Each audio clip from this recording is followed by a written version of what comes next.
un appel d'un autre âge.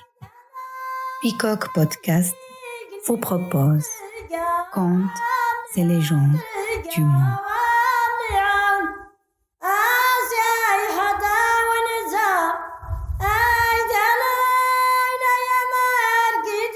Ensemble, nous partirons à la découverte ou redécouverte de sagesse transmise de génération en génération sur tous les continents. Un trésor d'une valeur inestimable que je souhaiterais, chers auditeurs, chères auditrices, avec vous partager. Destination, le Canada. Les trois sœurs. Depuis longtemps, très longtemps, trois sœurs vivent ensemble, presque côte à côte, dans un champ. Elles sont heureuses, contentes de partager les bienfaits de la vie chaque jour, car le grand frère, le Créateur dans l'au-delà, le leur donne.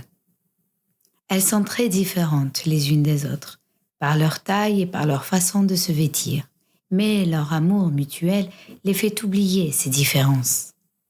L'une des trois sœurs est la plus petite. Est-ce la Benjamine ? Difficile à dire.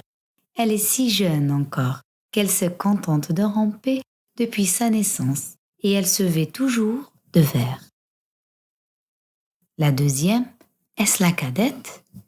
Toujours est-il qu'elle porte une robe jaune éclatant et a une façon bien à elle de se sauver lorsque le soleil brille et que la brise lui caresse le visage. La troisième, sans doute l'aînée des trois, se tient toujours très droite et puisqu'elle est très grande, elle tente de protéger ses deux sœurs chéries.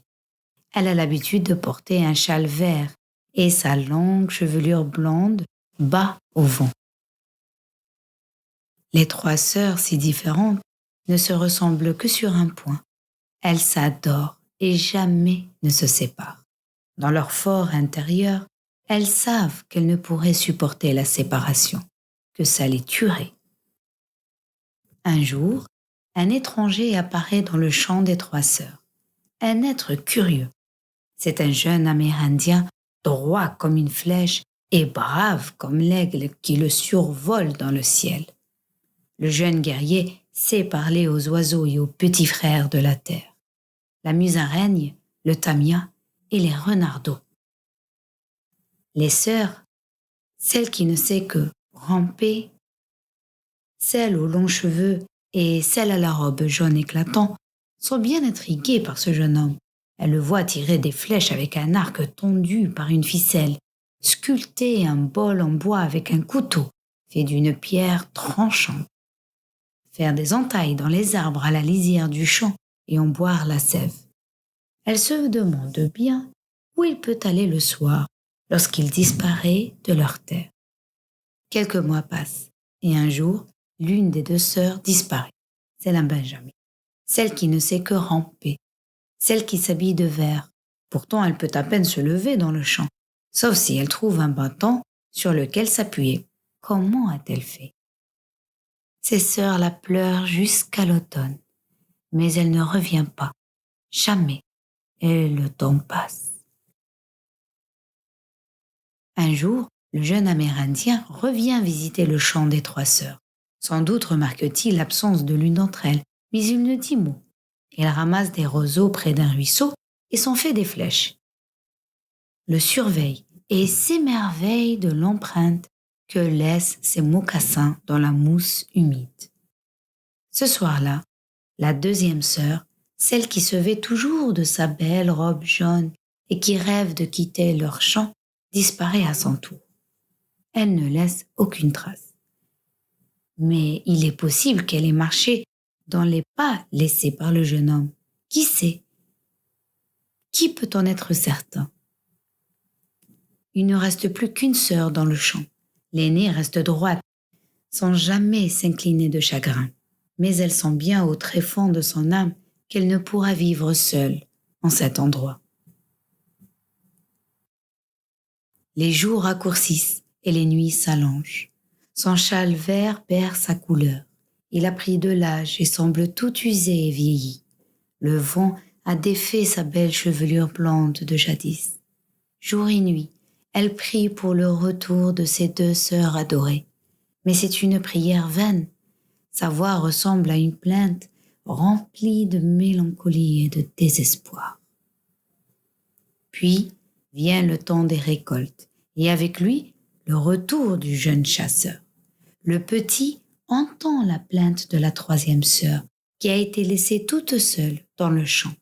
Il en est ému, la prend dans ses bras et la porte chez ses parents, non loin du champ, dans la demeure où il vit en famille. Quelle surprise attend l'aînée! Aussitôt entrée dans la maison, elle aperçoit ses deux sœurs qui se trouvent en toute sécurité dans la cabane des parents. Et la joie de les revoir enfin est très grande. Elle ne songe même pas à les gronder parce qu'elles l'ont abandonné dans le champ.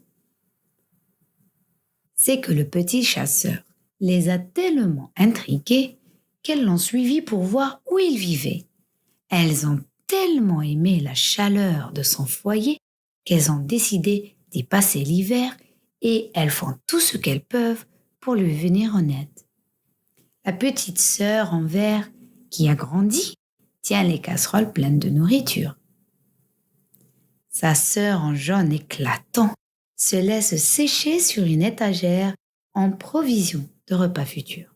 La troisième sœur se joint à elle, prête à broyer le grain pour cette gentille famille qui les accueille dans sa demeure. Jamais plus on ne les sépara. Tous les enfants connaissent ces trois sœurs et en ont besoin autant que le jeune homme. La petite sœur en vert, c'est le haricot. Sa sœur en jaune éclatant, c'est la courge. Et l'aînée aux cheveux blancs et au châle vert, c'est le maïs. Le don Katantik avait offert aux animaux de la terre, qui l'ont accueilli sur la grande tortue, faisait dorénavant son chemin et nourrissait une nouvelle forme de vie, les hommes du dos de la grande tortue.